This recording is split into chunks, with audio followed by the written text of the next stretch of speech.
네, 오늘 아침 신문이 어떤 소식 중요하게 다뤘는지 짚어보겠습니다. 이현웅 아나운서 나와 있습니다. 어서 오십시오. 안녕하십니까? 네, 오늘 코로나19 소식부터 보겠습니다. 원래 수요일날 확진자가 좀 많이 나오긴 하는데 오늘은 예상보다 더 많이 나올 것 같아요. 어느 그렇습니다. 정도입니까? 어젯밤 9시까지 8만 5천여 명이 나왔고요. 예. 그렇기 때문에 이제 오늘 0시 기준으로 하는 확진자는 9만 명 안팎, 예. 어떤 신문들은 10만 명 안팎까지도 보고 있었습니다. 네. 하루 만에 3만 명 넘게 급증하다 보니까 아무래도 걱정하는 분들 많으실 것 같은데요. 예. 문제는 과연 그러면 언제가 어디가 정점이냐라는 겁니다. 네. 중앙일보에 실린 기사를 보면요. 해외 코로나 상황과 우리 상황을 그래프로 비교한 기사가 있었는데 네. 가장 위쪽에 가장 빠르게 증가했던 모습이 영국 갈색으로 표시가 돼 있고요.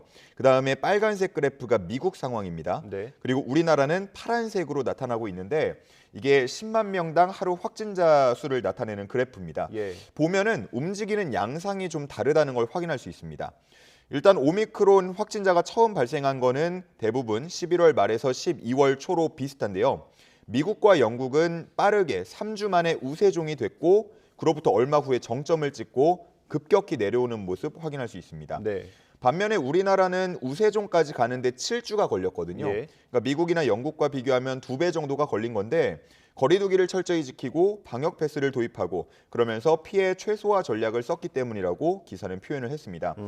해외 같은 경우는 우세종이 된 다음 정점을 찍는 데까지가 4주에서 6주 정도 걸렸다고 하는데요. 예. 만약에 우리나라도 4주에서 6주 정도 후에 정점을 찍는다라고 본다면 다음 주 정도가 됩니다. 예. 근데 이렇게 우세종까지 가는 모습도 해외랑 달랐기 때문에 과연 정점까지 가는 모습이 해외랑 비슷한 패턴을 보일 것인가를 두고 관심이 모아지고 있는 상황이고요. 일단 다음 주까지의 상황이 중요하다고 볼 수 예. 있겠습니다. 저 그래프만 봐도 아직 우리는 급상승하는 추세인 것처럼 보이네요. 예, 어디까지 올라갈지 모른다는 게 걱정을 낳고 있죠. 예. 지금 이 확진자는 계속 늘고 있는 상황인데 방역 당국에서는 거리 두기를 조금씩 완화할 움직임을 보이고 있어요. 그 중에 하나가 이제 QR 코드 관련된 건데 이게 저도 기사 보면서 좀 헷갈리더라고요. QR코드는 폐지하고 방역 패스는 유지한다. 이게 어떤 얘기인가요? 그러니까 정은경 청장의 얘기를 종합해 보면요. 예. 출입 명부 목적으로 사용하는 QR코드는 중지할 필요가 있다고 했고요. 네. 방역 패스, 그러니까 예방 접종력을 나타내는 QR코드는 계속 사용할 것이라고 했습니다. 그런데 저희가 지금 QR코드를 사용할 때 두 가지를 따로 분류해서 사용하고 있지는 않잖아요. 네. 그러니까 다시 말해서 결국 방역 패스용 QR코드를 계속해서 사용한다면 식당이나 카페 같은 다중 이용 시설을 들어갈 때에는 계속 QR코드를 찍어야 한다는 얘기가 되겠는데요. 그러니까 QR코드 찍는 행위 자체를 안 하게 되는 건 아니죠. 그렇습니다. 예. 예방 접종력을 나타내기 위해서 확인을 할 필요가 있기 때문에요. 이에 대한 반응이 동아일보에 실려 있었습니다. 좀 격하게 표현한 분은 말장난 같다라고 표현하기도 했고요. 네. 자영업자로서는 어쨌든 방역 접종력을 확인해야 되기 때문에 달라질 게 없다. 업무가 줄어드는 건 아니다. 이런 반응도 있었습니다. 예. 그리고 방역 패스 폐지보다는 영업시간 제한이나 사적 모임 인원 제한 완화를 해주는 것이 자영업자 입장에선 더 필요하다. 이런 반응도 있었다고 합니다. 네. 일단 정은경 청장은 조만간 출입 명부용과 방역 패스용 QR코드를 구분해서 정리할 거라고 했는데요. 지금은 통합해서 사용하고 있지만 앞으로 어떻게 달라질지 그 정리되는 발표도 기다려보면 좋을 것 같습니다. 네, 지금 나오는 기사들 보면 그 모임 인원은 8명까지 그리고 밤 10시까지 모일 수 있게 하는 그런 방안들이 논의되고 있는 것 같아요. 금요일 날 발표될 예정이라고 하니까 좀 예. 지켜보면 될 것 같고요. 다음 대선 관련 소식 보겠습니다. 어제 선거운동 첫날이었어요. 공식 선거운동 첫날이었는데 안타까운 사고가 있었습니다. 그렇습니다. 안타까운 일이 정말 발생했고요. 지지하는 후보와 관계없이 이 일을 접하고는 많은 분들 놀라셨고 안타까워하셨을 것 같습니다. 네. 한국일보에 실린 기사 보도록 하겠습니다. 현재 정확한 원인은 조사 중인데요. 네. 선거 유세용으로 개조한 차량의 LED 전광판에서 나온 일산화탄소가 문제가 된 것으로 추측이 되고 있습니다. 예, 여기서 발전기를 쓰니까 거기서 문제가 있었을 수도 있죠. 그렇습니다. 하필 또 어제 날씨가 많이 추웠는데 그러다 보니까 문을 열지 않고 운행을 했던 것이 원인이 되지 않았나 추측이 되는 상황입니다. 안철수 후보는 일정을 전면 중단하고 병원으로 이동을 했고요. 다른 후보들도 안철수 후보에게 모두 위로 메시지를 보낸 것으로 알려졌습니다. 사고가 발생한 천안에 있는 버스 외에도 강원 쪽 유세 차량 운전기사도 쓰러져서 중태에 빠진 것으로 알려졌는데 예.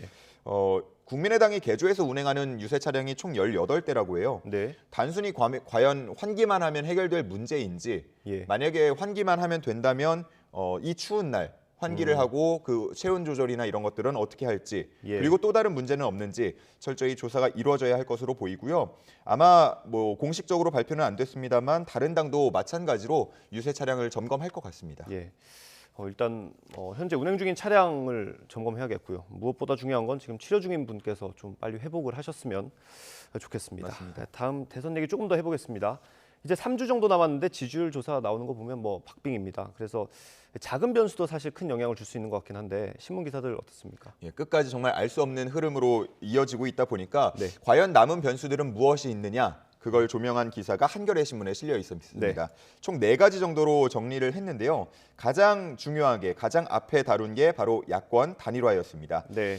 한겨레 신문은 야권 단일화가 대선을 집어삼킬 수 있다라고 평가를 하기도 했는데 네.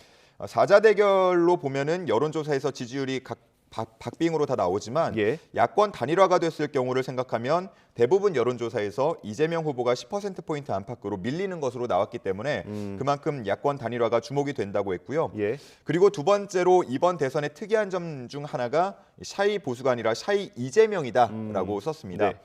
문재인 대통령의 국정운영 지지도 그리고 이재명 후보의 지지율 보면은 한 10%포인트 정도 차이가 나고 예, 차이가 있는데 있죠. 이 차이를 샤이 이재명으로 보는 시각이 있다고 하고요. 네. 한편 민주당 내에서도 아니다. 샤이 이재명 없고 그저 부동층일 뿐이다라는 의견이 나오고 있다고 합니다. 예. 이 두 가지 말고도 세대별 투표율이라던가 배우자 리스크를 중심으로 한 네거티브가 막판 변수가 될 수 있다고 한겨레 신문은 꼽았습니다. 네, 이 선거 할 때마다 궁금한 것 중에 하나가 사실 이 선거 비용 얼마나 들까 이런 건데 그 기사도 있더라고요. 그렇습니다. 역시나 한겨레 신문에 실려 있었고요. 예. 이 상한선이 있다고 합니다. 513억 900만 원까지 선거 비용은 정할 네, 수 한 있다고 후보가 합니다. 쓰는 게 513억인 거죠. 그렇습니다. 근데 이 거대 정당과 군소 정당의 선거 비용이 양극화되고 있다라는 그 내용이 한겨레 신문에 실려 있었는데요. 네. 제목만 보시면 대선 비용 513억까지 허용되지만 군소 정당에는 그림의 떡이다라고 되어 있습니다. 민주당과 국민의힘은 상한액 513억 900만 원까지 모금을 완료한 상태라고 하는데 네. 보통 대선 후보 펀드 방식을 이용합니다. 그러니까 선거 자금을 쭉 받고 선거 후에 이자를 더해서 돌려주는 방식인데 이렇게 이 방식을 이용할 수 있는 건 득표율 15%를 넘어서 선거 비용 전액을 보장을 받아야만 가능하다고 볼 수 있겠습니다. 예. 그렇기 때문에 다시 말해서 거대 정당 후보들만 선택 가능한 방식인데요. 그러다 보니까 군소 정당 후보들은 이런 방식의 모금을 하기가 어렵습니다. 예. 오늘은 또 국고 보조금이 지급될 예정인데 국고 보조금은 의석수에 따라서 나눠지기 때문에 지급이 된다면 아마 정당별로 금액이 더 차이가 나게 될 것 같고요. 결국은 정의당은 돈이 들지 않는 선거운동 방식을 찾겠다고 했고 예. 안철수 후보 같은 경우는 개인 재산도 충당할 예정이라고 기사에 실려 있었습니다. 예. 안철수 후보 같은 경우는 며칠 전 기사 나온 거 보니까 안랩 주식으로 상당한 재산이 있는 걸로 그렇죠. 예, 공개가 됐더라고요. 네, 선거 비용은 사실 안철수 후보에게는 단일화 이슈와도 좀 맞물려 있기 때문에 예, 어떻게 될지 지켜봐야 될 것 같습니다. 다음 소식 보겠습니다. 신변보호를 받던 여성이 전 남자친구에게 살해를 당하는 일이 있었네요. 이게 같은 사건이 계속 반복되는 것 같습니다. 그렇습니다. 제가 지금 보여드릴 신문 제목에도 또라는 얘기가 나오는데 참 이렇게 또라는 얘기를 계속 반복하게 하게 돼서 마음이 안타깝고 답답합니다. 예. 참극이 발생했는데요. 중앙일보 제목을 보면 스마트워치로 신고했지만 신변보호받던 여성 또 참극이라고 되어 있습니다. 네. 특히나 이번 사건은 사건 발생 이틀 전에 용의자에 대해서 구속영장이 신청됐다가 검찰에서 반려됐고요. 이후에 접근금지 조치가 내려졌지만 제 역할을 하지 못한 것으로 알려졌습니다. 네. 그렇기 때문에 전문가들은 이 신변보호의 실효성에 대해서 다시 한번 지적을 하고 있었는데요. 접근금지 조치만 내릴 게 아니라 보호 대상자를 지킬 수 있는 도구가 보완이 돼야 한다. 그저 스마트워치 가지고는 되지 않는다라고 얘기를 했고요. 또 전자발찌처럼 보다 철저하게 동선을 확인할 수 있고 실시간으로 감시할 수 있는 도구가 필요하다고 얘기하기도 했습니다. 네.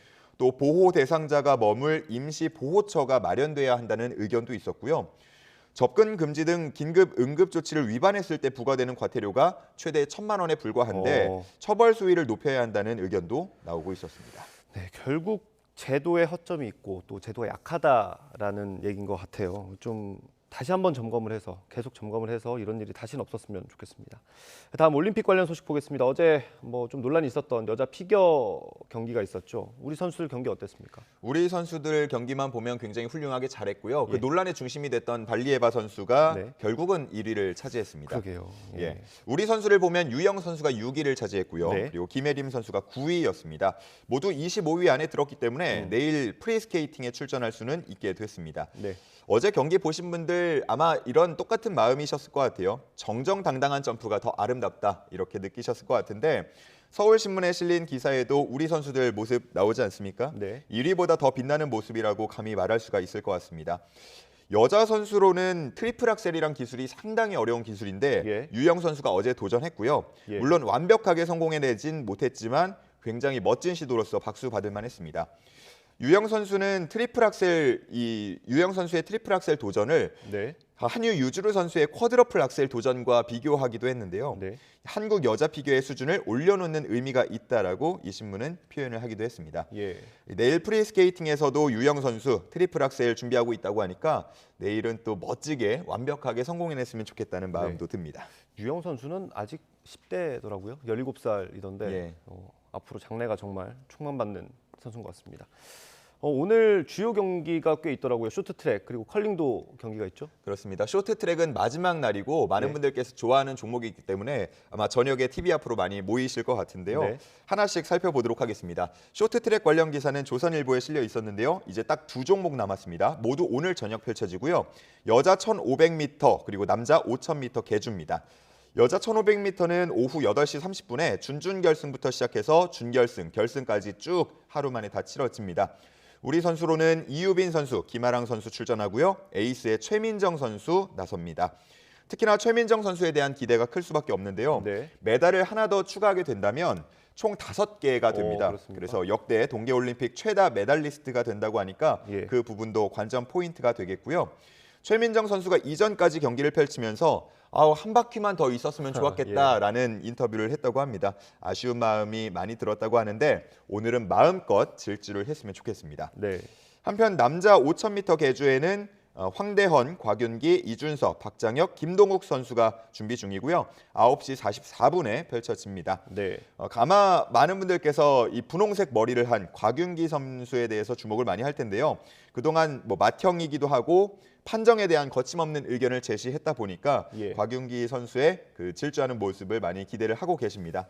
지금 왼쪽에 보면은 곽윤기 선수와 최민정 선수 모습 나란히 나와 있는데 뭔가 참 듬직하다는 생각이 들고요. 오늘 밤 기분 좋은 소식 들려줬으면 좋겠습니다. 한편 오른쪽에 나와 있는 안경 선배라는 이번에 별명을 얻었죠. 김은정 선수가 나온 중앙일보 기사인데요. 네. 지난 일본전에서 정말 압도적인 경기력을 보이면서 4강의 희망 불씨를 키웠습니다.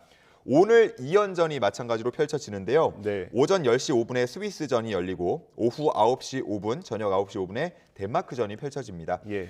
둘 모두 다 쉽지 않은 상대인 분명하지만 김은정 선수가 10개 국가 스킵 중에 샷 성공률 83%로 1위라고 해요. 네. 이번에도 한번 믿고 보시면 좋을 것 같습니다. 네. 오늘 저도 열심히 응원할 텐데 개인적으로는 이 밤늦게 경기를 하는 게 일찍 자야 되는 저로서는 좀 아쉽습니다. 그렇습니다. 네, 아무튼 우리 선수들 경기 마지막까지 잘했으면 좋겠습니다. 네, 오늘 말씀 여기까지 듣겠습니다. 고맙습니다. 감사합니다.